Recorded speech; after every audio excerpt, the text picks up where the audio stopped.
नमस्कार। Byju's exam prep IAS के online platform पर आप सभी का स्वागत है।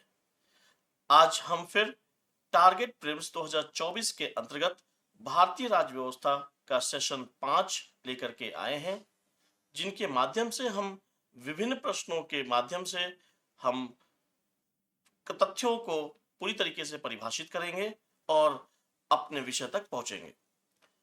आइए देखते हैं प्रश्नों की तरफ।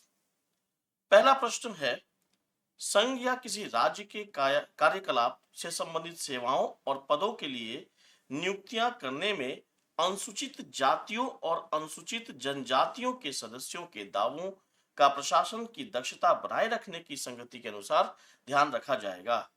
यह प्रावधान भारतीय संविधान के किस भाग में उपबंधित किया गया था?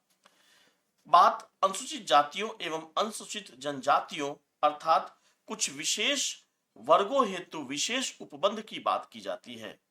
तो भारतीय संविधान का भाग 16, जिसके अंतर्गत अनुच्छेद 330 से लेकर 342 वर्णित है, इनमें इन कुछ विशेष वर्गों जैसे एससी, एसटी और एंग्लो इंडियंस के लिए विशेष प्रावधान दिए गए हैं। उन विशेष प्रावधानों की तरफ अगर देखें तो संघ एवं राज्य के विधायिका में आरक्षण की बात कही गई है, उनके लिए सेवाओं एवं पदों पर नियुक्तियों हेतु आरक्षण की बात की गई है, शैक्षणिक अनुदान प्रदान करने की बात की गई है। इसी के अंतर्गत राष्ट्रीय अनुसूचित जाति आयोग एवं अनुसूचित जनजाति आयोग को संवैधानिक दर्जा प्रदान किया गया है, जो क्रमशः अनुच्छेद 338 और 338 क के तहत विद्यमान है, तथा सुदूर क्षेत्र एवं जनजातियों के प्रशासन हेतु उपबंध उपलब्ध कराए गए हैं। तो ऐसे में अगर हम देखें तो पहले ही स्पष्ट हो जाता है कि अनुसूचित जाति एवं जनजातियों के सदस्यों के दावों को प्रशासन की दक्षता बनाए रखने की संगति के में भाग 16 अहम भूमिका निभाता है। तो प्रश्न का उत्तर सी बनता है। आइए चलते हैं अगले प्रश्न की तरफ। प्रश्न, आयुष्मान भारत प्रधानमंत्री जन आरोग्य योजना पीएमजेएवाई के संदर्भ में बात करता है और कहता है कि कथनों पर विचार कीजिए और सही कथनों का चयन कीजिए। प्रधानमंत्री जन आरोग्य योजना वास्तव में राष्ट्रीय स्वास्थ्य अधिकरण नेशनल हेल्थ अथॉरिटी के अंतर्गत आता है। एनएचए इसकी नोडल एजेंसी होती है, जिसके अंतर्गत अस्पतालों के प्रदर्शन को मापने एवं उनकी ग्रेडिंग प्रणाली को तय करने का प्रावधान होता है। यह योजना केंद्र द्वारा स्वास्थ्य बीमा योजना है, जो 50 करोड़ लाभार्थियों को लक्षित करता है तथा विश्व की सबसे बड़ी सरकारी योजना, वित्त पोषित योजना के रूप में उभर करके आई है यह कार्यक्रम। इन तथ्यों के आधार पर देखते हैं कि जो कथन दिए गए हैं वो कहां तक सही हैं। यह विश्व का सबसे बड़ा सरकार द्वारा वित्त पोषित स्वास्थ्य सेवा कार्यक्रम है, पूर्णतः सत्य स्टेटमेंट है। दूसरे स्टेटमेंट की तरफ बढ़ते हैं तो इस योजना के अंतर्गत लाभार्थियों की पहचान सामाजिक, आर्थिक एवं जातिगत जनगणना 2011 के आधार पर की जाएगी। ऑप्शन सही है। तत्पश्चात इसके कार्यान्वयन के लिए राष्ट्रीय स्वास्थ्य प्राधिकरण एनएचए नोडल एजेंसी के रूप में कार्य करता है। तो तीनों ही स्टेटमेंट अपने आप में सही हैं, इसलिए उत्तर डी होगा। आगे की तरफ चलते हैं अगले प्रश्न की तरफ। अगला प्रश्न कहता है कि स्वर्ण सिंह समिति की निम्नलिखित में से कौन सी एक सिफारिश मूल कर्तव्यों के तहत संविधान में समाविष्ट की गई है? सरदार स्वर्ण सिंह समिति की स्थापना तत्कालीन कांग्रेस सरकार द्वारा भारतीय संविधान में मूल कर्तव्यों को शामिल करने के सुझाव देने हेतु स्थापित की गई थी। सरदार स्वर्ण सिंह समिति ने 8 सिफारिशें दी थी सरकार को, जिनमें सरकार ने कुछ सिफारिशें मानी और कुछ सिफारिशों को नजरअंदाज कर नई जो ड्यूटीज हैं उनको शामिल किया। सरकार बाद में 42वें संविधान संशोधन 1976 के माध्यम से सरदार स्वर्ण सिंह समिति की सिफारिशों को फंडामेंटल ड्यूटीज मूल कर्तव्य के अंतर्गत जोड़ दिया। जो कर्तव्य शामिल नहीं किए गए सरदार स्वर्ण सिंह कमेटी के सिफारिश के माध्यम से, उन कर्तव्यों में देखें तब हम प्राप्त करते हैं कि किसी मूल कर्तव्य का अनुपालन न करने पर जुर्माना लगाने या दंड देने हेतु संसद को सशक्त बनाना है। साथ ही साथ अगर हम देखें तो करों का भुगतान करना नागरिकों का मूल कर्तव्य होना चाहिए, यह भी इसकी सिफारिश में शामिल नहीं था। किसी मूल कर्तव्य का अनुपालन न करने पर जुर्माना लगाने या दंड देने वाले किसी भी कानून को किसी भी न्यायालय में प्रश्नगत नहीं किया जाएगा। ये सिफारिशें भी सरदार स्वर्ण सिंह समिति की सिफारिश नहीं थी। सरदार स्वर्ण सिंह समिति ने सिफारिश की थी कि देश की रक्षा करने और ऐसा करने के लिए आह्वान किए जाने पर राष्ट्र की सेवा करना का कर्तव्य है। तो सरदार स्वर्ण सिंह समिति आपने देखा बहुत ही महत्वपूर्ण है। आगे बढ़ते हैं अगले प्रश्न की तरफ। अगला प्रश्न है कि निम्नलिखित में से कौन सी भारतीय संविधान की एकात्मक विशेषताएं हैं। आइए जानते हैं भारतीय संविधान के बारे में। तो भारतीय संविधान के अंतर्गत अगर हम देखें तो भारतीय संविधान विशेष रूप से अर्धसंघीय संविधान है, परंतु अर्धसंघीय संविधान को प्राप्त करने के लिए हम विश्व में संविधान के प्रकार को देखेंगे तो संघीय संविधान होता है, दूसरा होता है एकात्मक संविधान, और दोनों के ही निष्कर्ष से अर्धसंघीय संविधान की व्यवस्था की गई है।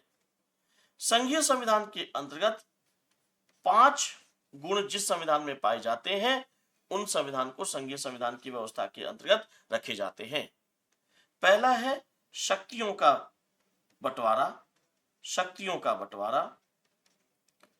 बंटवारा, दूसरा है दोहरी सरकार, तीसरा है संविधान की सर्वोच्चता,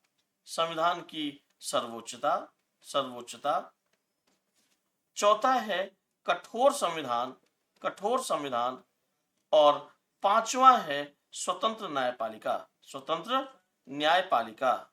न्यायपालिका। इन पांचों गुण जिस भी संविधान में पाए जाएंगे उन संविधान को संघीय संविधान के रूप में जाना जाएगा। तथा साथ ही साथ यहां पर द्विसदनीय विधायिका का भी प्रावधान होता है। द्विसदनीय विधायिका का प्रावधान होता है विधायिका। वहीं अगर एकात्मक संविधान की बात करें तो एकात्मक संविधान के अंतर्गत संविधान की सभी शक्तियां केंद्र में निहित होती हैं,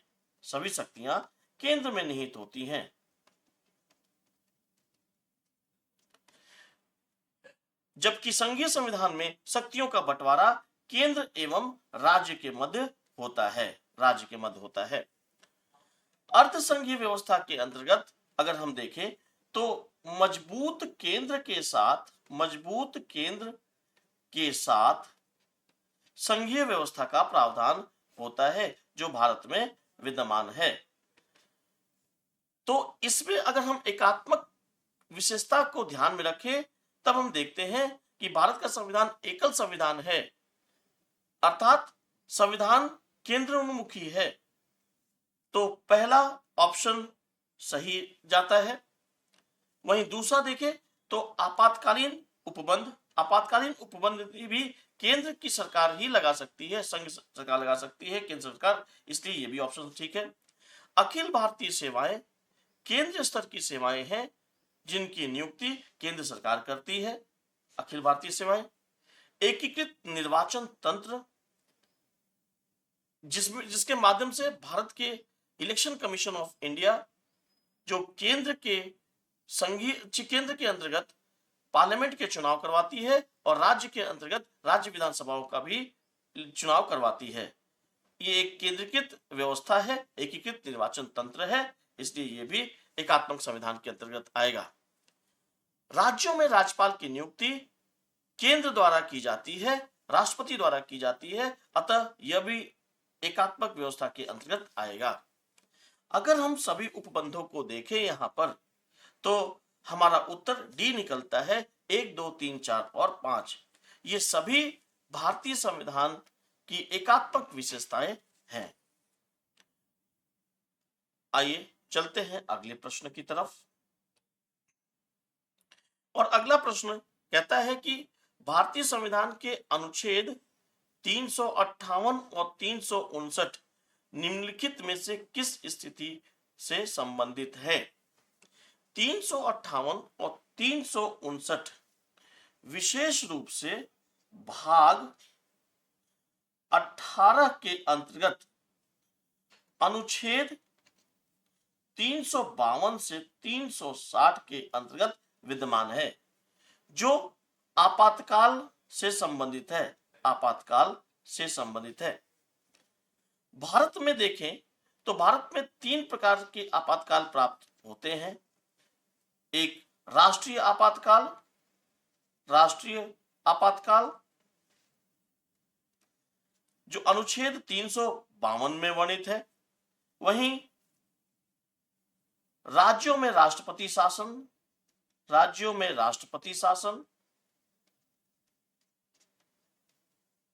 जो 356 में विद्यमान है। और वित्तीय आपातकाल जो 360 में वर्णित है। आपातकाल के दौरान केंद्र सरकार सर्वशक्तिमान हो जाती है तथा सभी राज्य केंद्र के पूर्ण नियंत्रण में आ जाते हैं तथा बिना औपचारिक संशोधन के संघीय व्यवस्था एकात्मक ढांचे को परिभाषित करती है। ऐसे क्रम में अगर हम देखें तो 358 और 359 ये जो 2 प्रावधान हैं, ये भारतीय संविधान के मूल अधिकारों के संबंध में बात करते हैं कि कौन कौन से मूल अधिकार आपातकाल के दौरान निष्क्रिय कर दिए जाएंगे। तो अनुच्छेद 358 अनुच्छेद 19 के अंतर्गत दिए गए मूल अधिकार को निरस्त करता है, जबकि अनुच्छेद 359 सभी मूल अधिकारों को 20 और 21 को छोड़कर सभी मूल अधिकारों को निलंबित करने की शक्ति रखता है। अर्थात अगर हम इनमें देखें ऑप्शन के रूप में कि कौन सा सही है, तो देखते हैं। पहला, अनुच्छेद 352 के तहत राष्ट्रीय आपातकाल की घोषणा, अनुच्छेद 360 के तहत वित्तीय आपातकाल, अनुच्छेद 356 के तहत राष्ट्रपति शासन और 365 के तहत राष्ट्रपति शासन। 352 के तहत राष्ट्रीय आपातकाल के दौरान ही मूल अधिकारों को निलंबन करने का प्रावधान है, इसलिए हमारा ऑप्शन ए सही उत्तर होगा। आगे चलते हैं अगले प्रश्न की तरफ। अगला प्रश्न भी राष्ट्रीय आपातकाल की घोषणा से संबंधित है। प्रश्न देखते हैं क्या पूछता है कि राष्ट्रीय आपातकाल की उद्घोषणा को इसके जारी होने की तिथि से 2 माह के भीतर संसद के दोनों सदनों द्वारा अनुमोदित किया जाना आवश्यक है।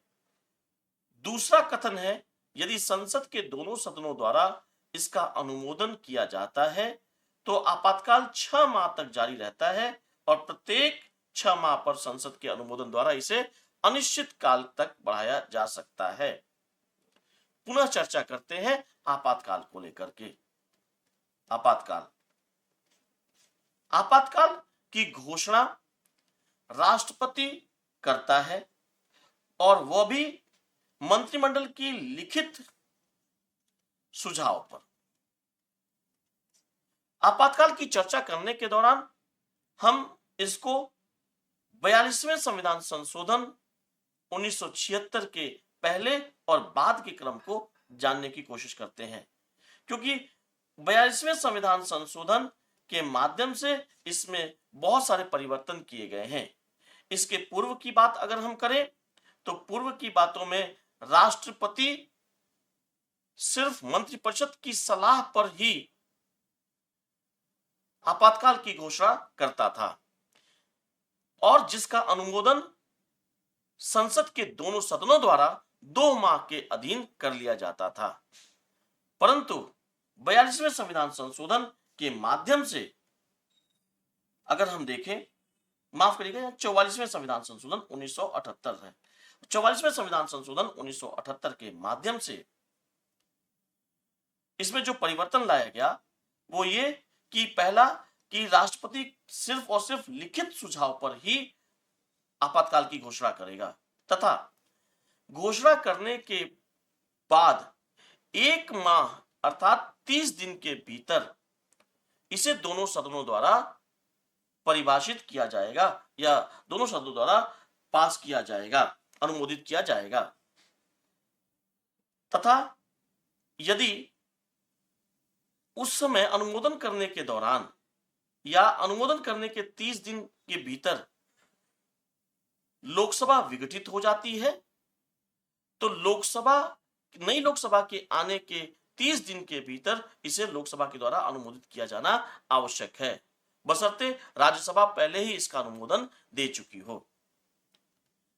आपातकाल एक बार में 6 माह लगाया जाता है तथा अनिश्चित काल तक के लिए लगाया जाता है।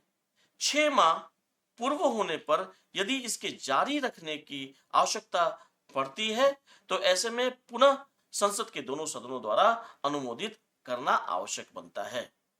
आइए देखते हैं कि अब इन विचारों को देखते हैं, कथनों को कि क्या कहते हैं।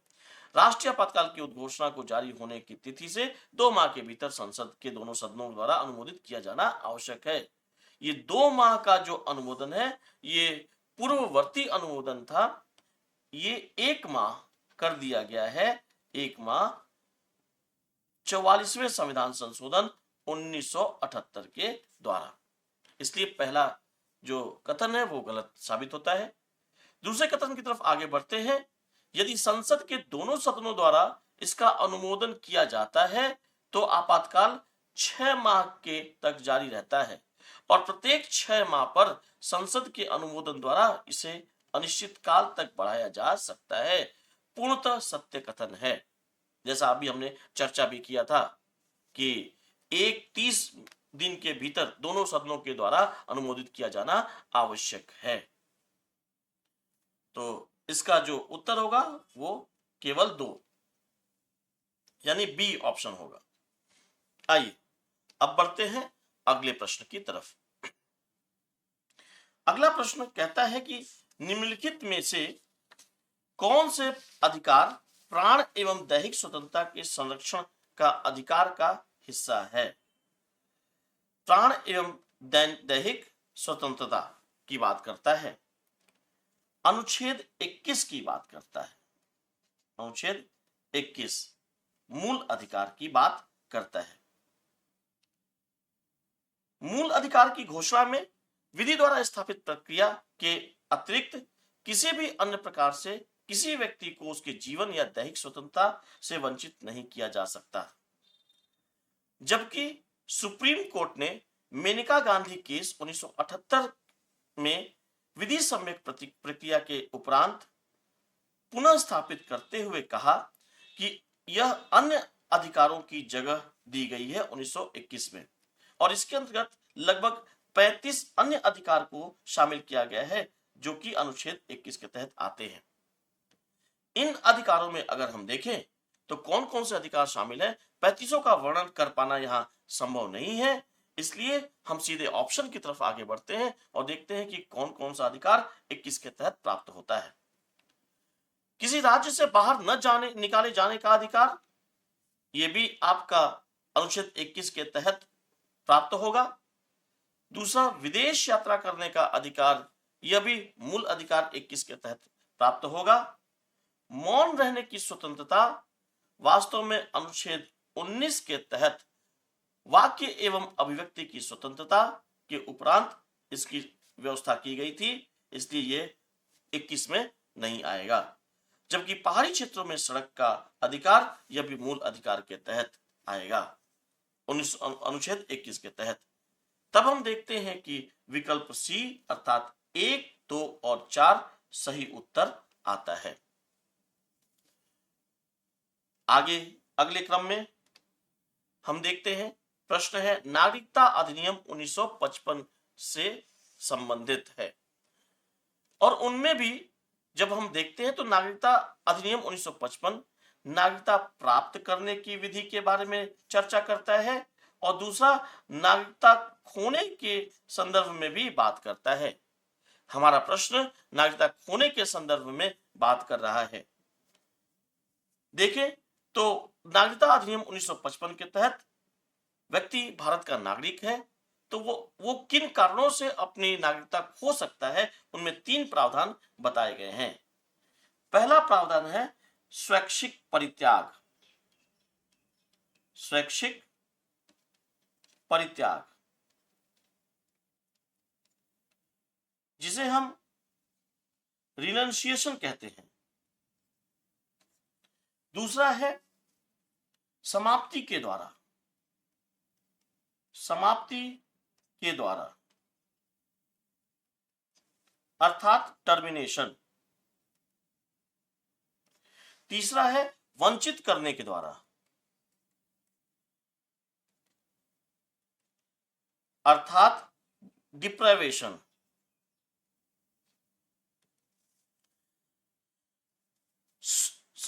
समाप्ति के द्वारा का अर्थात आशय है कि यदि कोई व्यक्ति जो भारत का नागरिक है और यदि वह अपनी स्वेच्छा से किसी अन्य राज्य या अन्य देश की नागरिकता प्राप्त कर लेता है बिना किसी दबाव के, तो तत्काल प्रभाव से उसकी भारत की नागरिकता है वह समाप्त हो जाएगी।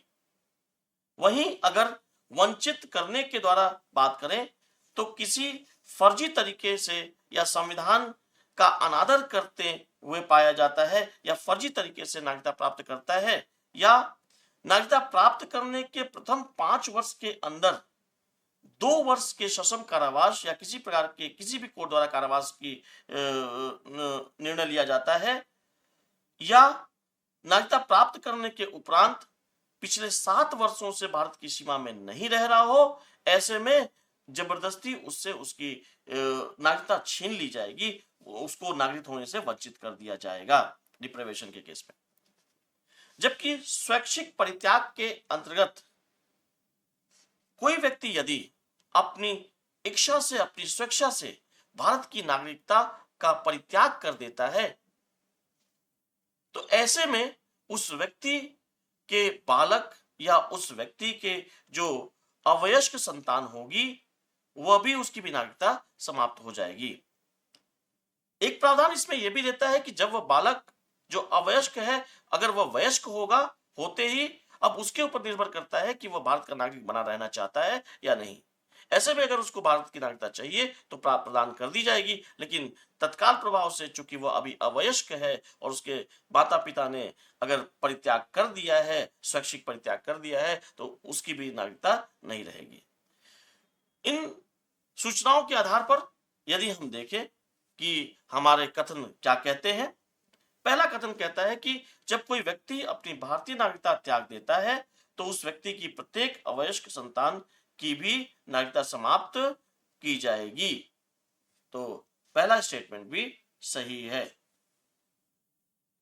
दूसरा देखते हैं कि जब कोई भारतीय नागरिक स्वेच्छा से किसी अन्य देश की नागरिकता ग्रहण कर लेता है तो उसकी भारतीय नागरिकता स्वतः समाप्त की जाएगी, अर्थात समाप्ति के द्वारा, टर्मिनेशन के द्वारा। यह भी स्टेटमेंट अपने आप में सही है, अर्थात सी ऑप्शन 1 और 2 दोनों सत्य हैं। आगे बढ़ते हैं अगले प्रश्न की तरफ।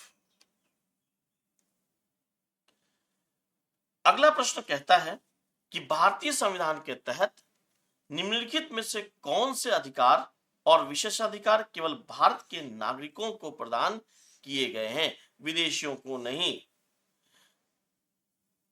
भारतीय संविधान के भाग 3 के अंतर्गत मूल अधिकारों में विदेशी एवं भारत के नागरिकों दोनों को मूल अधिकार प्रदान किया गया है, परंतु कुछ ऐसे अधिकार हैं जो केवल और केवल नागरिकों को उपलब्ध है, विदेशी या मेहमानों को उपलब्ध नहीं है। उनमें अगर हम देखें तो सबसे पहला आता है अनुच्छेद 15, अनुच्छेद 16, अनुच्छेद 19, अनुच्छेद 29 एवं अनुच्छेद 30।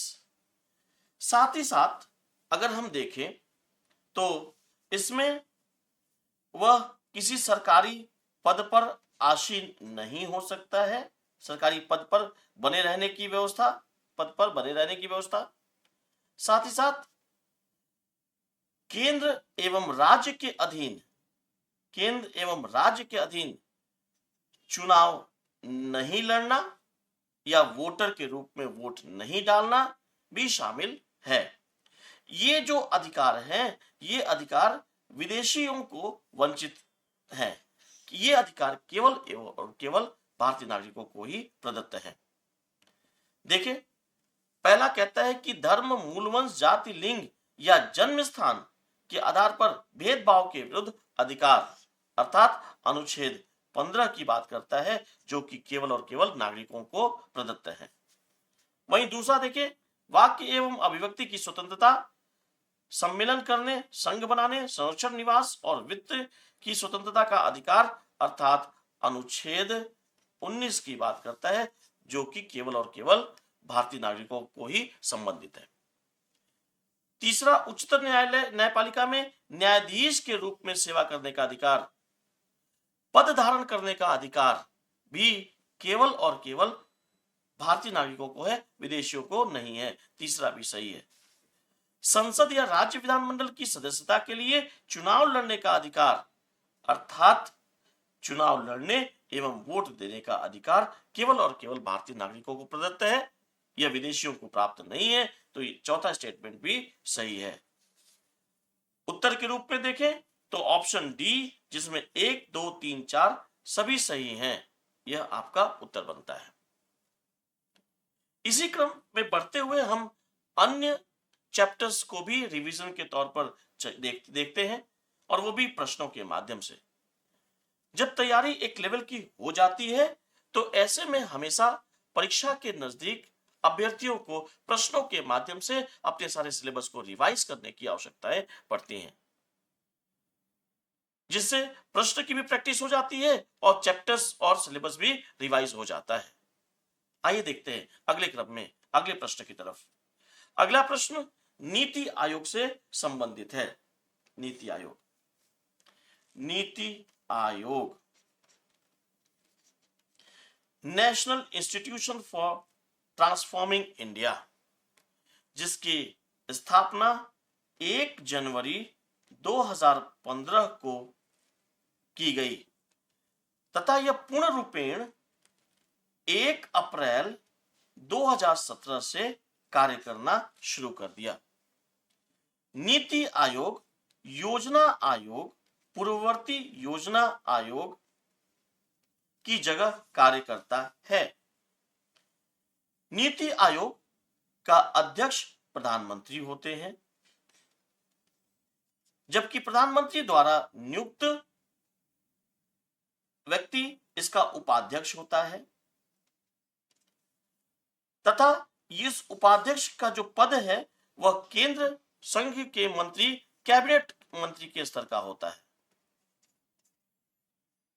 ठीक है, आइए आगे बढ़ते हैं।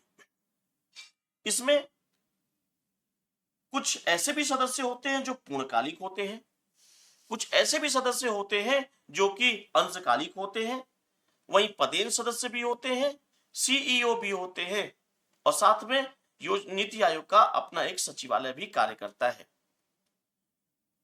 प्रधानमंत्री इसके अध्यक्ष होने के नाते समस्त जवाबदेहिता जिम्मेदारियां प्रधानमंत्री की बनती हैं, जो कि उपाध्यक्ष के रूप में जिस व्यक्ति को ये नियुक्त करते हैं उनका पद कैबिनेट स्तर के मंत्री का होना है, जबकि सदस्यों का जो पद है वह राज्य मंत्री दर्जा प्राप्त राज्य मंत्री के अधीन आता है, जो पूर्णकालिक मंत्री हैं।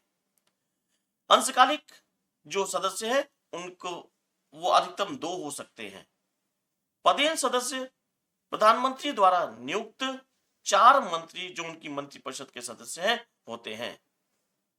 सीईओ मुख्य कार्यकारी अधिकारी प्रधानमंत्री द्वारा ही नियुक्त किया जाता है तथा इसका अपना एक सचिवालय होता है। क्षेत्रीय परिषद की स्थापना भी की जाती है तथा इन क्षेत्रीय परिषद की बैठकों की अध्यक्षता प्रधानमंत्री द्वारा की जाती है या उनके द्वारा नामित किसी व्यक्ति के द्वारा की जाती है। आइए देखते हैं स्टेटमेंट को लेकर के। पहला है कि इनकी नियुक्ति प्रधानमंत्री द्वारा की जाती है। उपाध्यक्ष की नियुक्ति एकदम सत्य है। इनका पद राज्य मंत्री के समकक्ष होता है। असत्य है, कैबिनेट स्तर के मंत्री के समकक्ष इनका पद होता है। वह क्षेत्रीय परिषदों की बैठकों की अध्यक्षता करता है। यह भी स्टेटमेंट गलत है क्योंकि क्षेत्रीय परिषदों की बैठकों की अध्यक्षता प्रधानमंत्री द्वारा की जाती है। तो दूसरा एवं तीसरा कथन गलत है। कथन एक ही केवल सही है, अर्थात ऑप्शन सी हमारा आज का उत्तर बनता है। आगे बढ़ते हैं अगले प्रश्न की तरफ। अगला प्रश्न है, सरकार की अध्यक्षीय प्रणाली के संदर्भ में निम्नलिखित कथनों में से कौन से सही हैं? लोकतंत्र के संदर्भ में अगर हम बात करें तो अप्रत्यक्ष लोकतंत्र के अधीन दो प्रकार की व्यवस्थाएं हैं। एक अध्यक्षीय प्रणाली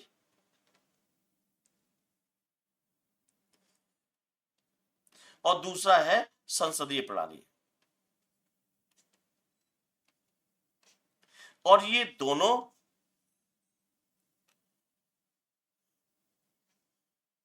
रिप्रेजेंटेटिव डेमोक्रेसी के अंदर आते हैं। अध्यक्षीय प्रणाली के अंतर्गत देश के राष्ट्रपति देश का वास्तविक मुखिया होता है तथा यह सरकार का भी मुखिया होता है। वहीं अगर संसदीय प्रणाली के अंतर्गत हम देखें तो सरकार का मुखिया कैबिनेट के अंतर्गत प्रधानमंत्री होता है जो कि मंत्रिपरिषद का मुखिया होता है। वहीं अगर हम बात करें तो अध्यक्षीय प्रणाली के अंतर्गत जो राष्ट्रपति होता है वह संसद के प्रति जवाबदेही नहीं होता है। वहीं संसदीय प्रणाली के अंतर्गत मंत्रिपरिषद पूर्ण रूपेण संसद के लोकसभा के प्रति उत्तरदायी होती है। अमेरिका लोकतंत्र के इतिहास में सबसे पुराना अप्रत्यक्ष एवं अध्यक्षीय प्रणाली का देश है संघीय व्यवस्था के अंतर्गत। आइए देखते हैं इन कथनों के अनुसार कौन कौन से कथन हमारे सही है। राष्ट्रपति सरकार का वास्तविक प्रमुख होता है अध्यक्षीय प्रणाली के तहत, स्टेटमेंट ठीक है। राष्ट्रपति विधायिका के प्रति उत्तरदायी होता है, बिल्कुल नहीं होता है।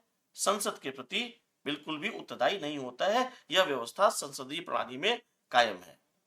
संयुक्त राज्य अमेरिका सरकार की अध्यक्षीय प्रणाली का अनुसरण करता है, पूर्णतः सत्य है, अर्थात कथन 2 गलत है और 1 और 3 सही है, अर्थात उत्तर सी होता है। आइए आगे बढ़ते हैं अगले क्रम की तरफ। अगला प्रश्न बात करता है राष्ट्रीय पिछड़ा वर्ग आयोग के संदर्भ में। National commission for backward classes, national commission for backward classes की बात अगर हम करें तो यह 102वां संविधान संशोधन अधिनियम 2018 के अंतर्गत इसे एक संवैधानिक निकाय, संवैधानिक संस्था के रूप में मान्यता प्रदान की गई है, जो कि अनुच्छेद 329 ख के अधीन विद्यमान है। यह अपनी वार्षिक रिपोर्ट राष्ट्रपति को प्रेषित करते हैं। राष्ट्रपति इसे संसद की पटल पर रखवाते हैं और इन पर चर्चा करवाते हैं। राष्ट्रीय पिछड़ा वर्ग आयोग के संदर्भ में जो कथन है उन पर ध्यान रखते हैं। कहता है कि राष्ट्रीय पिछड़ा वर्ग आयोग एक संवैधानिक निकाय है। बिल्कुल यह स्टेटमेंट सत्य है क्योंकि अनुच्छेद 329 ख के तहत 102वां संविधान संशोधन 2018 के माध्यम से इसे एक संवैधानिक निकाय बना दिया गया है। आयोग अपनी वार्षिक रिपोर्ट संसद के दोनों सदनों के समक्ष प्रस्तुत करता है। आयोग सीधे तौर पर नहीं बल्कि राष्ट्रपति के माध्यम से संसद के दोनों सदनों के समक्ष प्रस्तुत करता है, इससे दूसरा कथन असत्य है। इन आधार पर अगर हम देखें तो केवल एक अर्थात ऑप्शन ए सही है। आगे बढ़ते हैं। अगला प्रश्न निर्वाचन आयोग को लेकर के है, इलेक्शन कमीशन को लेकर के है। प्रश्न कहता है कि निर्वाचन आयोग की स्वतंत्रता और निष्पक्षता के संदर्भ में निम्नलिखित कथनों में से कौन सा से सही है। निर्वाचन आयोग भाग 15 के अधीन अनुच्छेद 324 से 329 के अधीन भारत के संविधान में वर्णित है। निर्वाचन आयोग 1992 के पहले एक सदस्यीय हुआ करता था, परंतु उसके बाद यह बहुसदस्यीय बन गया, जिनमें कि एक मुख्य निर्वाचन आयुक्त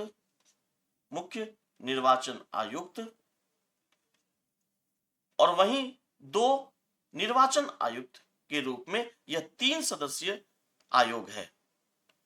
तीनों सदस्यों की जो शक्तियां हैं वह समान है। तीनों सदस्यों की नियुक्ति राष्ट्रपति द्वारा की जाती है।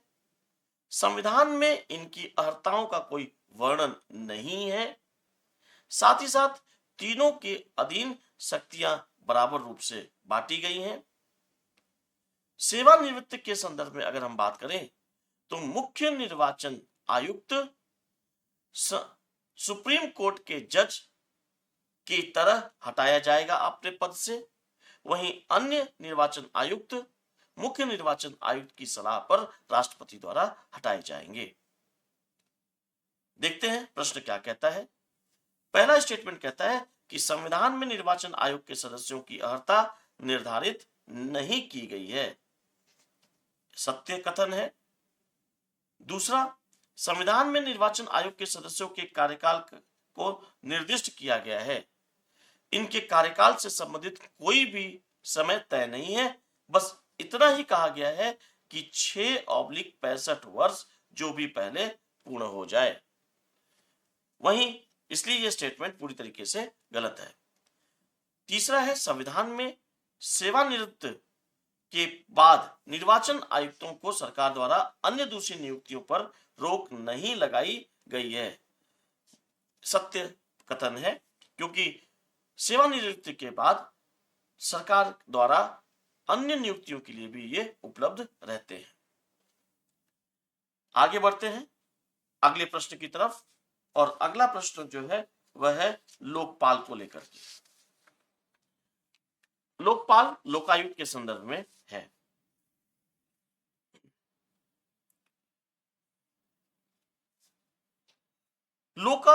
लोकपाल या लोकायुक्त अधिनियम 2013 लागू होने से पहले राज्यों में लोकायुक्त की व्यवस्था या उनका प्रावधान था, जिनकी नियुक्ति संबंधित राज्य के राज्यपाल द्वारा की जाती है तथा केवल राज्य विधान मंडल द्वारा ही इसका अभियोग द्वारा प्रस्ताव पारित करके इनको इनके पद से हटाया जा सकता है।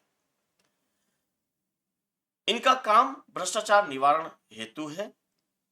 ये भारत की संसदीय ओम्बड्समैन के अधीन आते हैं। लोकायुक्त पद की सर्वप्रथम व्यवस्था 1971 में महाराष्ट्र राज्य द्वारा की गई थी। हालांकि उड़ीसा ने इससे संबंधित प्रावधान प्रस्ताव 1970 में ही पास करा लिया था, परंतु लागू करने में देर हो गई और यह 1983 से उड़ीसा में लागू होता है, जबकि महाराष्ट्र 1970 से 71 में इसे लागू कर देता है। इसलिए महाराष्ट्र सर्वप्रथम राज्य ऐसा है जो कि लोकायुक्त की जैसी व्यवस्था अपनाता है। इनके कार्य का जो स्वभाव होता है वह सलाहकारी होता है, बाध्यकारी नहीं होता है। अतः किसी भी कोर्ट में स्टेटमेंट को चैलेंज नहीं किया जा सकता है। आइए देखते हैं लोकायुक्त के पद से संबंधित।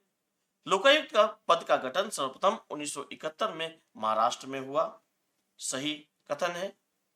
किसी राज्य के लोकायुक्त की नियुक्ति सदैव संबंधित राज्य के उच्च न्यायालय के मुख्य न्यायाधीश द्वारा की जाती है। यह कथन असत्य है, क्योंकि इनकी नियुक्ति राज्यपाल, संबंधित राज्य के राज्यपाल के द्वारा की जाती है। लोकायुक्त द्वारा की गई सिफारिश मात्र सलाहकारी प्रवृत्ति की होती है और वे राज्य सरकार के लिए बाध्यकारी नहीं होते हैं। हमने पहले ही कहा, इनके कार्य का स्वभाव सलाहकारी होता है, अर्थात तीसरा स्टेटमेंट भी सही है और ऑप्शन डी इनका करेक्ट आंसर आएगा। आगे बढ़ते हैं।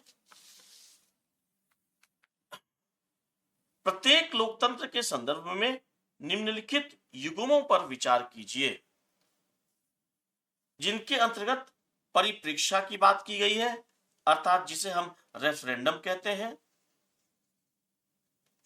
प्रत्यावर्तन की बात की जाती है, रिकॉल की बात की जाती है और जनमत संग्रह की बात की जाती है, जिसे हम प्लेबिसाइट कहते हैं। ये सभी प्रावधान प्रत्यक्ष लोकतंत्र के अधीन आते हैं। कि प्रत्यक्ष लोकतंत्र के अधीन जनता एवं सरकार के मध्य संबंध कैसा होगा, तो संबंध प्रत्यक्ष रूप से होगा। किस प्रकार से प्रत्यक्ष होगा, उसकी चर्चा इसमें की गई है। कहा गया है परिप्रेक्ष्य के आधार पर हम देखें तो इसमें सीधे मतदान द्वारा विधायी व्यवस्था का निर्धारण किया जाता है। वहीं अगर हम जनमत संग्रह की बात करें तो लोक महत्व के किसी मुद्दे पर जनता की सलाह मात्र से ही काम कर दिया जाएगा, इसमें किसी प्रकार की वोटिंग की आवश्यकता नहीं पड़ेगी। प्रत्यावर्तन की बात करें तो चुने हुए प्रतिनिधियों को या निर्वाचित प्रतिनिधियों को उनके कार्यकाल समाप्ति के पहले ही उनको उनके पद से हटा देने की, जनता द्वारा हटा देने की व्यवस्था प्रत्यावर्तन से संबंधित है। देखते हैं इनमें कौन सा सही सुमेलित है। तो परिप्रेक्ष्य की बात करें तो एक ऐसी प्रक्रिया जिसके जरिए सीधे मतदान द्वारा विधायी व्यवस्था निर्धारित होती है, अर्थात सही है। प्रत्यावर्तन की बात करें तो ऐसा तरीका जिसके द्वारा लोक महत्व के किसी मुद्दे पर लोगों की राय ली जाती हो, यह जनमत संग्रह के माध्यम से संभव होता है, तो ये दूसरा गलत है। वहीं एक ऐसा तरीका जिसके द्वारा मतदाता किसी प्रतिनिधि को उसके कार्यकाल की समाप्ति से पहले हटा देता है, यह प्रत्यावर्तन है। तो पहला जो युग्म है वह सही सुमेलित है, जबकि दूसरा एवं तीसरा ये गलत सुमेलित है। इसका उत्तर ए केवल एक होगा। आगे बढ़ते हैं। राज्य के महाधिवक्ता की संदर्भ में निम्नलिखित प्रश्नों पर विचार कीजिए। राज्य का महाधिवक्ता अनुच्छेद 165 के अंतर्गत संविधान में वर्णित है। ये संघ के जो अधीन अटॉर्नी जनरल है, उन्हीं के समकक्ष राज्य में राज्य के महाधिवक्ता है, अर्थात ये राज्य के प्रथम विधिक अधिकारी होते हैं, जिनका कार्य सरकार को समय समय पर सलाह देना है और साथ ही साथ राज्य सरकार यदि किसी भी वाद में भारत के किसी भी न्यायालय में है, इनके मामले हैं, तो उन मामलों के निवारण हेतु ये राज्य का प्रतिनिधित्व करते हैं। इनकी नियुक्ति राज्यपाल द्वारा प्रसाद पर्यंत माध्यम से की जाती है। कोई समय सीमा तय नहीं होती है। इनकी योग्यता उच्च न्यायालय के न्यायाधीश बनने के समक्ष इनकी योग्यता होनी चाहिए। साथ ही साथ इनको मान दे दिया जाता है, सैलरी या वेतन भत्ते नहीं दिए जाते हैं। जो इनका पारिश्रमिक होता है वह उच्च न्यायालय के न्यायाधीश के वेतन से कम नहीं होना चाहिए। इनको भी अपनी निजी प्रैक्टिस जारी रहने की सुविधा दी जाती है, बशर्ते कि दूसरी पार्टी राज्य सरकार न हो। ऐसे मामलों में इनको छूट दी जाती है कि वो अपनी प्राइवेट प्रैक्टिस जारी रखें। अपने सलाहकारी भूमिका के अंतर्गत यह सरकार के किसी भी विधायिका के सदस्य के समकक्ष अपनी शक्तियों का उपयोग करते हैं, अर्थात इनको यह राज्य के कैबिनेट की मीटिंग में बैठने का अधिकार प्राप्त है, राज्य विधानसभा में या विधान परिषद में शामिल होने का अधिकार प्राप्त है, बिना मत देने के अधिकार के साथ। आइए देखते हैं महाधिवक्ता से संबंधित और भी क्या कथन दिए गए हैं। पहला कथन कहता है कि संविधान द्वारा महाधिवक्ता के कार्यकाल को निर्धारित किया गया है। तो ये कार्यकाल निर्धारित नहीं है, ये प्रसाद पर्यंत नियुक्त किए जाते हैं राज्यपाल के द्वारा। वह अपने पद पर राज्य के राज्यपाल के प्रसाद पर्यंत बना रहता है। कथन दूसरा सही है। उसे वे सभी विशेषाधिकार और उन्मुक्तियां प्राप्त हैं जो राज्य विधानमंडल के किसी सदस्य के लिए उपलब्ध हैं, अर्थात उस सभी विशेषाधिकार और उन्मुक्तियां प्राप्त हैं परंतु मतदान रहित प्राप्त है। तो स्टेटमेंट तीसरा भी सही है। तो कथन देखिए बी 2 एवं 3 सही उत्तर है। अगले प्रश्न की तरफ बढ़ते हैं। अगला प्रश्न है, भारत में सामूहिक उत्तरदायित्व के सिद्धांत के संदर्भ में, कलेक्टिव रिस्पॉन्सिबिलिटी के संदर्भ में, जो कि अनुच्छेद 75 क्लॉज सी में दिया गया है, अनुच्छेद 75 के क्लॉज सी में दिया गया है। इसमें कहा गया कि मंत्रिपरिषद लोकसभा के प्रति सामूहिक रूप से उत्तरदायी होगी। सामूहिक रूप से उत्तरदायी होने का आशय है कि मंत्रिपरिषद ने यदि कैबिनेट की बैठक में किसी भी प्रस्ताव को पारित कर दिया है तो वह निर्णय सरकार का निर्णय होगा और उस सरकार के निर्णय को लोकसभा में पारित होना आवश्यक होगा। लोकसभा में यदि वह गिर जाता है प्रस्ताव तो ऐसे में सामूहिक रूप से सरकार को त्याग पत्र देना होगा और लोकसभा में यदि यह पास हो जाता है तो सामूहिक रूप से सरकार अपने कार्य को पूर्ववत तरीके से करती रहेगी। इसीलिए कलेक्टिव रिस्पॉन्सिबिलिटी के तहत कहा जाता है कि पास होने पर गवर्नमेंट अर्थात सरकार स्विम्स टुगेदर एक साथ बनी रहती है और फेल हो जाने पर सिंक्स टुगेदर एक साथ डूब जाती है, अर्थात एक साथ इसको त्यागपत्र देना पड़ता है। दूसरा स्टेटमेंट है कि इसका अर्थ है मंत्रिपरिषद सामूहिक रूप से संसद के प्रति उत्तरदायी होगी। तो संसद के अधीन तो राज्यसभा भी आ जाता है, जबकि सामूहिक उत्तरदायित्व सिर्फ लोकसभा के प्रति है। तो ऐसे में यह स्टेटमेंट गलत हो जाता है क्योंकि उत्तरदायी केवल और केवल लोकसभा के प्रति है। तो दूसरा स्टेटमेंट भी गलत हो जाता है। पहला स्टेटमेंट है यह एक न्यायिक नवाचार है, बिल्कुल भी नहीं, न्यायपालिका से इसका कोई संबंध नहीं है। तो दोनों स्टेटमेंट की बात करें तो दोनों ही गलत है और कोई भी सही नहीं है, इसलिए ऑप्शन डी हो जाएगा, न तो 1 और न ही 2। आइए बढ़ते हैं अगले प्रश्न की तरफ।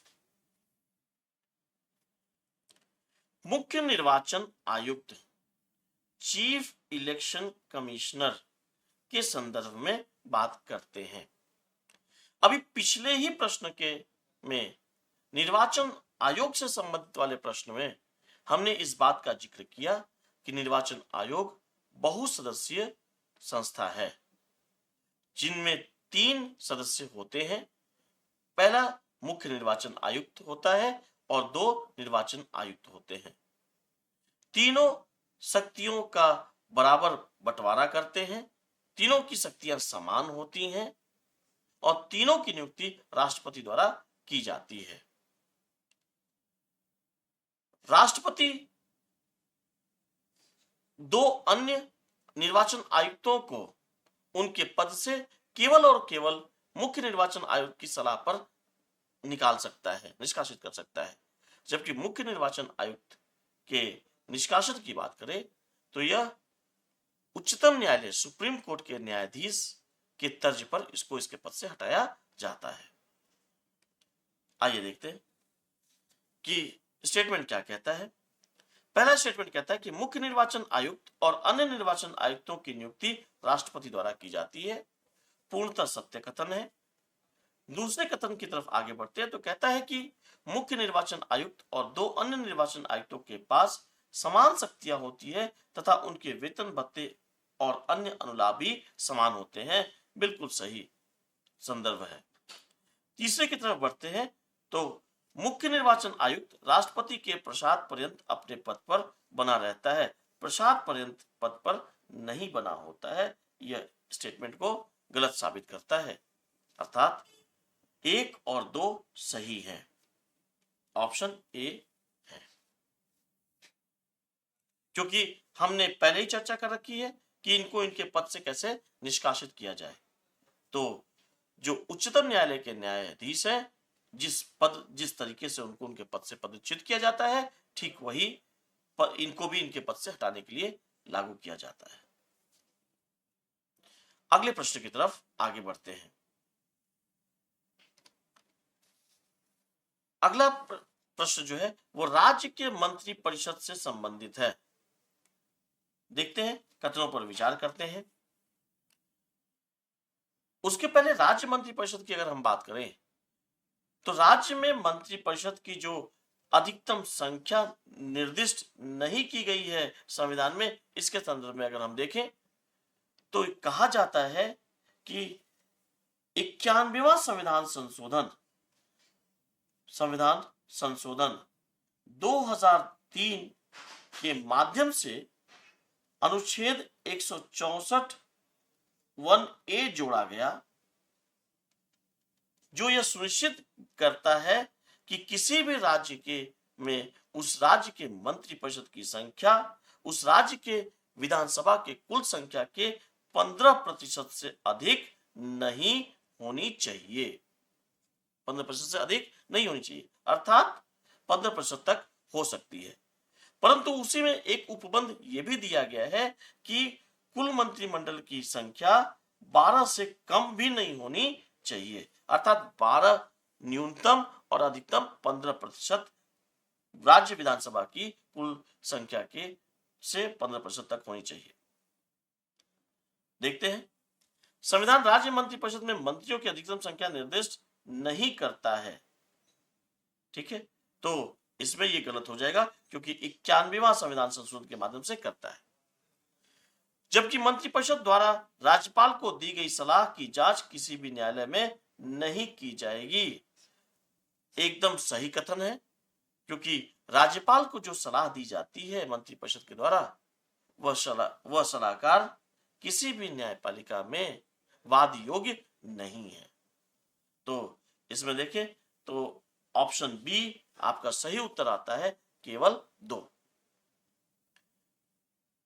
प्रश्न उत्तर के माध्यम से हम अपने चैप्टर को रिवीजन करने के क्रम में आगे बढ़ते हैं और नए टॉपिक्स देखते हैं कि नए नए टॉपिकों में किस बात की व्यवस्था की गई है। कल के चौथे सेशन में हमने बताया था कि हमारा जो मूल उद्देश्य होता है वह यूपीएससी के समकक्ष ही अपने प्रश्न पत्रों को बनाए और आपसे उसी प्रकार की प्रैक्टिस करवाएं। इसलिए हमने भी अपने इन प्रश्नों में 20 से 25%, 30% तक प्रश्न सरल स्वभाव के रखे हैं, ताकि आपके मानवीय भूल न हो उसको हम चेक कर सके। दूसरा, कुछ ऐसे भी प्रश्न हैं जो 50-60% है, जिनमें की फैक्ट और कॉन्सेप्ट की आवश्यकता होती है, जिनमें थोड़े परिश्रम की आवश्यकता होती है उत्तर तक पहुंचने में, क्योंकि ऐसे प्रश्नों में 50% उत्तर हमें पता होता है और 50% जानकारी के लिए हमें संघर्ष करना पड़ता है। और जब हम फैक्ट और कॉन्सेप्ट के साथ सही सुमित होंगे तो वो 50% भी हल हो जाता है। जबकि 10 से 15% ऐसे प्रश्न होते हैं जिनमें हमें अपने समय को बर्बाद नहीं करना है, क्योंकि वह सिर्फ और सिर्फ हमें उलझाने के लिए और हमारा समय जाया करने के लिए यूपीएससी हमसे पेशेंस के रूप में देखता है। तो हमें सतर्क भी रहना होता है। तो उसी तरीके पे हमने भी अपने इस प्रश्न उत्तर के सत्र को और रिवीजन सत्र को क्रैश कोर्स में लाया है। आइए देखते हैं अगले प्रश्न। नोटा के संदर्भ में, नोटा जो कि नन ऑफ द अबव का प्रावधान लाता है और यह 2013 में लागू किया जाता है। 2013 में कहां से लागू किया जाता है? छत्तीसगढ़, मध्य प्रदेश, मिजोरम और नेशनल कैपिटल टेरिटरी दिल्ली, साथ साथ राजस्थान के चुनाव, राज्य के चुनाव में इसका प्रथम उपयोग किया जाता है।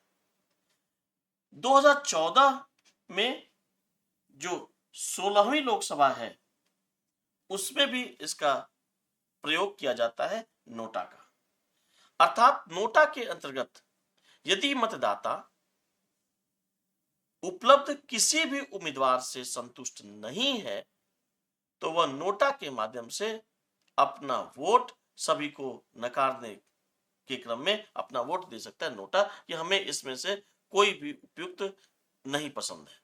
नोटा के माध्यम से नोटा ने चुनावी समीकरण में बहुत सारे राजनीतिक समीकरणों को धता बताते हुए जनता को अपने मूल आदर्शों और अपने मूल जो इच्छाएं हैं चुनावी प्रणाली में प्रदर्शित करने का एक बहुत बड़ा हथियार दे रखा है, जिसके माध्यम से हम राष्ट्रीय एवं क्षेत्रीय पार्टियों को भी सजग एवं सूचित करते हैं कि यदि आपने गलत उम्मीदवार का चयन कर हमारे सम्मुख प्रस्तुत किया तो हम उसे नकारने की शक्ति भी रखते हैं। इसलिए आप ऐसे ही उम्मीदवार को हमारे समक्ष लाइए जो जिनका चरित्र अच्छा हो, जिनमें गुण हो, जो कर्तव्यनिष्ठ हो और जो समाज एवं राष्ट्र दोनों की प्रगति को आगे बढ़ा सके। तो नोटा एक हथियार के रूप में भी प्रयोग किया जाता है। देखते हैं नोटा विकल्प के तहत डाले गए मतों की गणना चुनाव लड़ने वाले उम्मीदवार हेतु डाले गए कुल वैध मतों से की जाती है ताकि उम्मीदवार को जमानत राशि वापस की जा सके। नोटा उम्मीदवारों के जमानत राशि को वापस करने के संदर्भ में तो बिल्कुल भी नहीं है। इसलिए ये प्रश्न, ये जो संदर्भ है, ये कथन है, ये अपने आप में ही गलत हो जाता है। दूसरे विकल्प की तरफ देखते हैं तो कहता है कि भले ही नोटा विकल्प के तहत डाले गए मत किसी भी उम्मीदवार के लिए डाले गए मतों की संख्या से अधिक हो तब भी सबसे अधिक मत प्राप्त करने वाला उम्मीदवार को ही निर्वाचित घोषित किया जाता है। यह कथन पूर्णतः सत्य है क्योंकि जो हमारा आम चुनाव होता है वह किस सिद्धांत पर लागू होता है? फर्स्ट पास्ट द पोस्ट, अर्थात उपलब्ध उम्मीदवारों में जिस उम्मीदवार ने सबसे अधिक वैध मत प्राप्त किए हों वह विजयी घोषित कर दिया जाएगा। यदि नोटा प्राप्त मत इन उम्मीदवार से अधिक है तो मान्य नहीं होगा बल्कि उम्मीदवारों का मान्य होगा। ठीक है, तो दूसरा स्टेटमेंट अपने आप में सही है, पहला गलत है और दूसरा सही है, अर्थात ऑप्शन बी इसका सही उत्तर बनता है।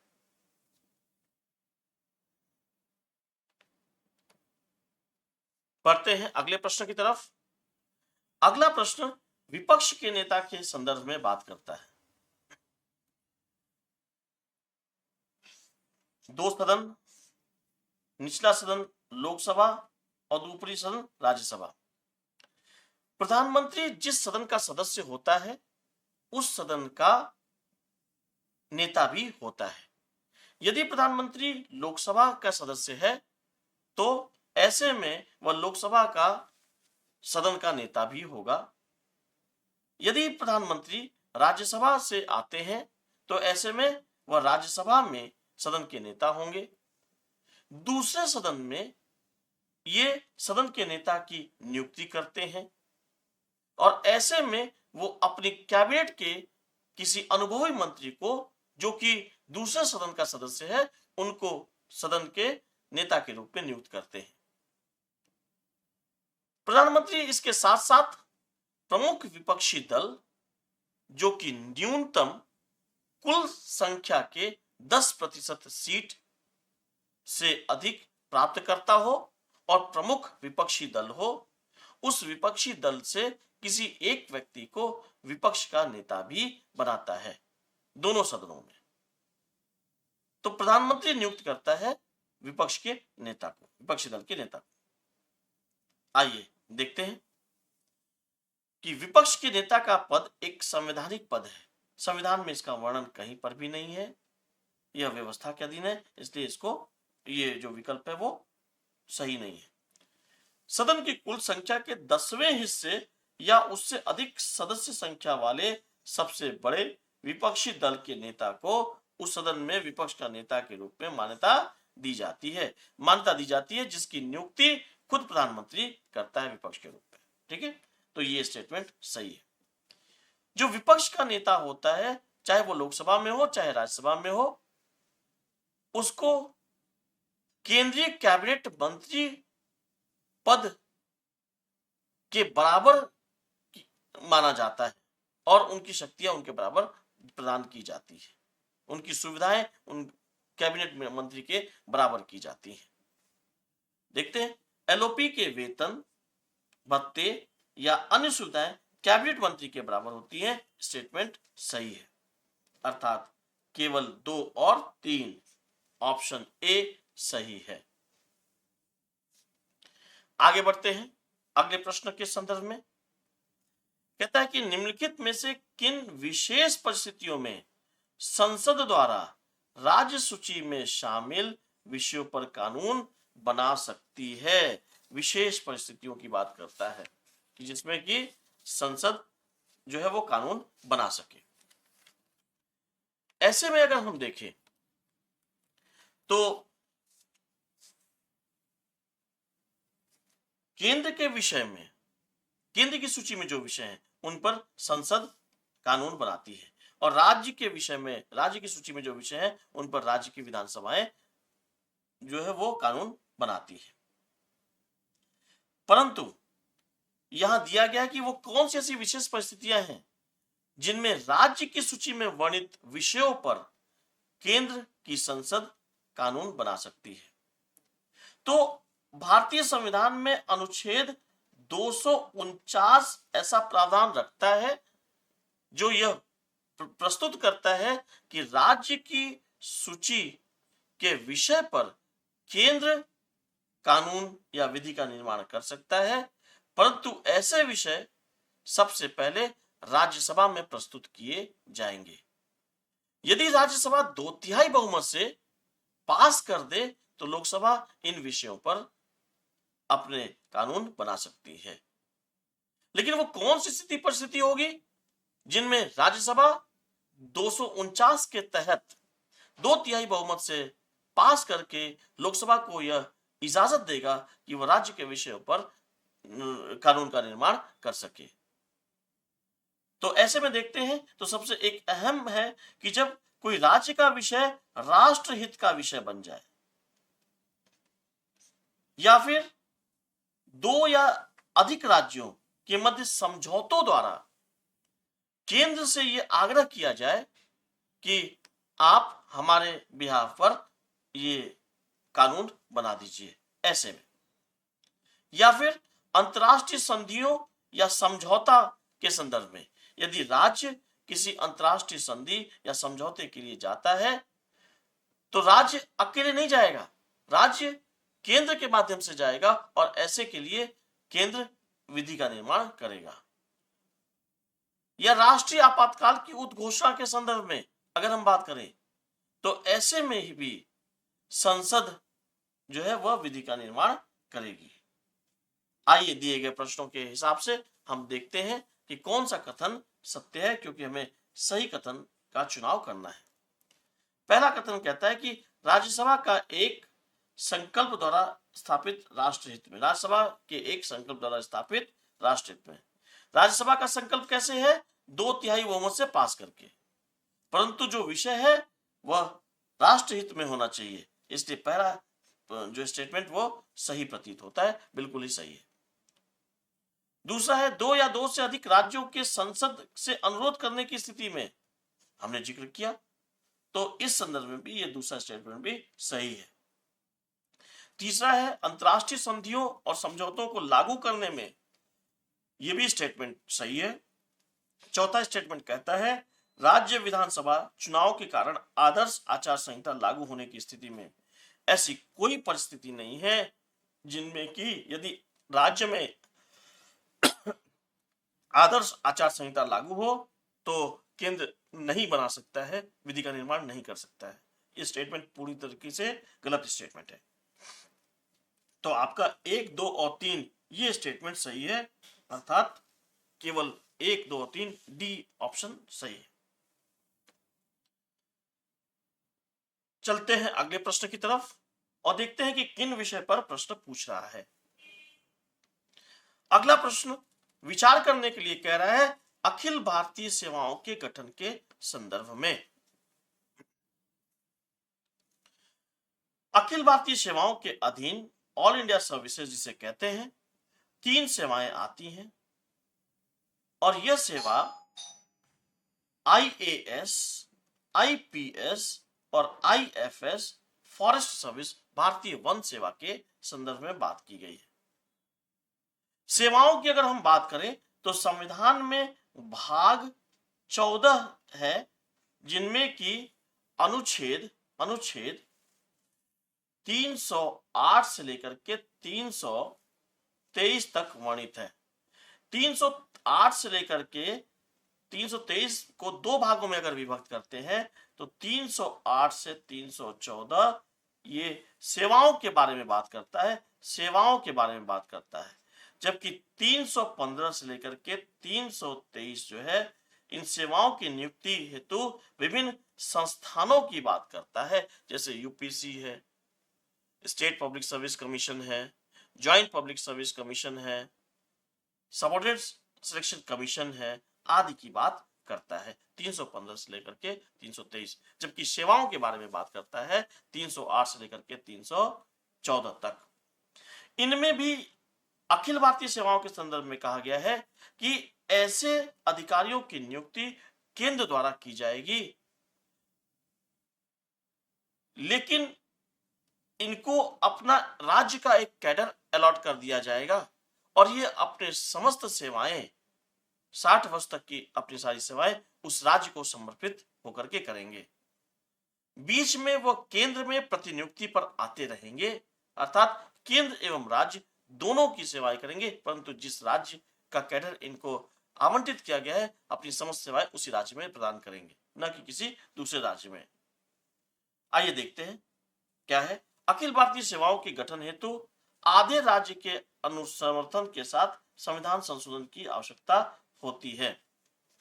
अनुच्छेद 312 अनुच्छेद 312 कहता है कि यदि किसी अखिल भारतीय सेवाओं में नई अखिल भारतीय सेवाओं को जोड़ना हो या पहले से मौजूद अखिल भारतीय सेवाओं में किसी सेवा को बाहर निकालना हो तो 312 के अधीन ऐसा प्रस्ताव संसद के राज्यसभा में प्रस्तुत किया जाएगा और राज्यसभा के अनुमोदन के उपरांत ही लोकसभा में पेश कर करके पास करा करके और नई अखिल भारतीय सेवाओं का गठन या इनको हटाने की बात की जाती है, न कि संविधान संशोधन के माध्यम से। इसलिए पहला कथन जो है वह गलत है। दूसरा कथन कहता है कि अखिल भारतीय सेवाएं केंद्र और राज्यों के बीच संघीय संबंधों में संपर्क, सहयोग और समन्वय हेतु महत्वपूर्ण भूमिका है। हमने कहा कि इनकी नियुक्ति केंद्र के द्वारा की जाती है, परंतु ये अपनी सेवाएं कैडर व्यवस्था के अधीन उस राज्य को देते हैं जो कैडर इनको आवंटित है। अलग बात है कि बीच में प्रतिनियुक्ति पर आते रहेंगे, परंतु अपनी सेवा ये राज्य को देंगे। तो शक्तियों का बंटवारा केंद्र एवं राज्य के मध्य होता है, दोनों की शक्तियां हैं, इन पर नियंत्रण दोनों का होता है, इसलिए यह संघीय संबंधों एवं संपर्कों को स्थापित करता है। जब यह राज्य में होता है तो राज्य के बारे में सोचता है, और जब केंद्र में प्रतिनियुक्ति पर जाता है तो केंद्र के बारे में सोचता है और केंद्र के कार्यों का निष्पादन करता है। और पुनः जब राज्य में वापस आता है तब केंद्र के नजरिए से राज्य में और विकासोन्मुखी प्रावधानों को ध्यान में रखे करता है, अर्थात यह संघीय संबंधों को मजबूत करने के क्रम में संपर्क, सहयोग, समन्वय स्थापित करता है। तो दूसरा कथन सही है। पहला कथन गलत है, इसलिए ऑप्शन डी अर्थात कथन एक गलत है, किंतु कथन 2 सही है। यही इसका उत्तर होगा। बढ़ते हैं अगले प्रश्न की तरफ। अगला प्रश्न है भारतीय संविधान में संशोधन प्रक्रिया के संदर्भ में है। संशोधन प्रक्रिया के संदर्भ में कहता है कि कुल सदस्य संख्या पदावली का तात्पर्य सदस्यों की उस समस्त संख्या से है जिससे सभा सम्मिलित हो, चाहे किसी भी कारण से कुछ रिक्तियां या अनुपस्थितियां हो। देखिए, जब हम संशोधन की बात करते हैं तो हमें बहुमत की आवश्यकता होती है, जिनको कि 3 प्रकार से बांटा गया है। पहला है एब्सोल्यूट यानी पूर्ण बहुमत, दूसरा इफेक्टिव, और तीसरा है प्रेजेंट एंड वोटिंग की बात की जाती है। इफेक्टिव अर्थात प्रभावी बहुमत, और तीसरा उपस्थित एवं मतदान।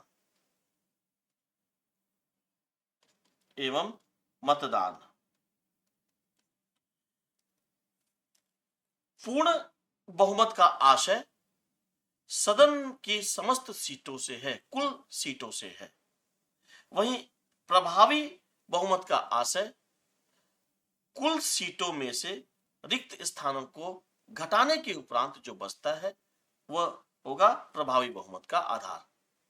जबकि सदन में कितने लोग उपस्थित हैं, उन उपस्थित लोगों में से जो मतदान करते हैं उनमें बहुमत का आधार n/2+1 यानी आधे से एक अधिक का होना आवश्यक है। इस संदर्भ में बात की गई है।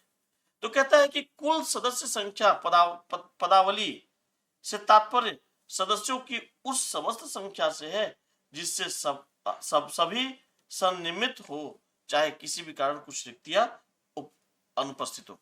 तो जिनमें सभी सन्निर्मित हो यानी कुल सीट संख्या की बात की जाती है, कुल सीट संख्या की बात की जाती है। तो ये स्टेटमेंट अपने आप में सही है। दूसरे देखें तो उपस्थित और मतदान पदावली से तात्पर्य उन सदस्यों से है जो समर्थन में अथवा विरोध प्रकट करने के लिए मतदान करते हैं अथवा मतदान से पहले से परहेज करते हैं। ठीक है, तो दूसरा स्टेटमेंट यहां गलत लगता है, इसलिए अगर हम देखें तो ऑप्शन ए हमारा है जो केवल एक की बात करता है। आगे बढ़ते हैं और अंतिम प्रश्न की तरफ चलते हैं। अंतिम प्रश्न भारतीय न्यायपालिका में न्यायिक समीक्षा अर्थात जुडिशियल रिव्यू की बात करता है और इस संदर्भ में पूछता है कि कौन सा कथन सही है। जुडिशियल रिव्यू की अवधारणा हमने अपने संविधान में अमेरिका से ली है। केशवानंद भारती केस 1973 के माध्यम से जुडिशियल रिव्यू अर्थात न्यायिक समीक्षा को संविधान के बेसिक स्ट्रक्चर में माना गया है। इसके अंतर्गत न्यायपालिका संघ एवं राज्य दोनों के द्वारा विधि निर्माण के उपरांत उनकी समीक्षा करेगी और यदि वह संविधान के तर्क संगत होगा तभी उसकी मान्यता होगी। अगर संविधान से इतर जाएगा तो उसको अमान्य घोषित कर देगा। देखते हैं क्या कहता है प्रश्न। स्टेटमेंट एक कहता है कि संविधान न्यायिक समीक्षा को उच्चतम न्यायालय की उस शक्ति के रूप में परिभाषित करता है जिसके माध्यम से उच्चतम न्यायालय सरकार के कार्यों का परीक्षण करता है और यह निर्धारित करता है कि वे संविधान के अनुरूप है अथवा नहीं है। तो उच्चतम न्यायालय की बात करता है, जबकि न्यायिक समीक्षा उच्चतर न्यायालय की बात करता है, उनमें प्रयोग किया जाता है जिसमें उच्चतम एवं उच्च न्यायालय दोनों शामिल होता है। तो स्टेटमेंट में सिर्फ उच्चतम न्यायालय की बात करता है, इसलिए अभी हम होल्ड रखेंगे और आगे के भी कथनों पर विचार करेंगे। दूसरा कथन कहता है कि केवल भारत का उच्चतम न्यायालय ही समीक्षा न्यायालय है। यह तो पूर्णतः गलत स्टेटमेंट है, क्योंकि अभी अभी हमने कहा कि उच्चतम न्यायालय नहीं, साथ साथ उच्च न्यायालय के पास भी जुडिशियल रिव्यू की शक्तियां प्रदान है। तीसरा स्टेटमेंट कहता है कि भारत में न्यायिक समीक्षा का दायरा संयुक्त राज्य अमेरिका की तुलना में संकीर्ण है। यह स्टेटमेंट पूर्णतः सत्य प्रतीत होता है, क्योंकि हमने ये व्यवस्था अमेरिका से ली है, लेकिन अमेरिका जैसे न्यायिक समीक्षा की व्यवस्था हमने अपने यहां नहीं अपनाई है। वहां की जो व्यवस्था है वह मजबूत व्यवस्था है, जबकि हमारे यहाँ की व्यवस्था जुडिशियल रिव्यू थोड़ी संकीर्ण व्यवस्था है। भारतीय संविधान की 9वीं अनुसूची में शामिल कानूनों को न्यायिक समीक्षा से छूट प्रदान की गई है। 9वीं अनुसूची में शामिल कानूनों को न्यायिक समीक्षा से छूट प्राप्त है। ऐसी व्यवस्था पहले थी, परंतु अभी यह व्यवस्था नहीं है। अभी 9वीं अनुसूची में शामिल कानूनों को न्यायिक समीक्षा के अधीन रखा गया है और सुप्रीम कोर्ट इस बात का आदेश देता है कि 9वीं अनुसूची के अंतर्गत जो भी विषय है वह न्यायिक समीक्षा के अधीन माने जाएंगे, इसलिए यह स्टेटमेंट गलत है। कुल मिलाकर के देखें तो सबसे सटीक जो स्टेटमेंट है वह है सी, अर्थात सी को हम सही मानते हैं। आज हमने देखा कि प्रश्नों के माध्यम से हमने विकल्पों के सहारा लेते हुए अपने राज्य व्यवस्था के विभिन्न पहलुओं पर नजर दौड़ाई और उनकी पुनरावृत्ति की, रिवीजन किया। ऐसे ही आप जारी रखेंगे। फिर मिलेंगे हम लोग। नमस्कार।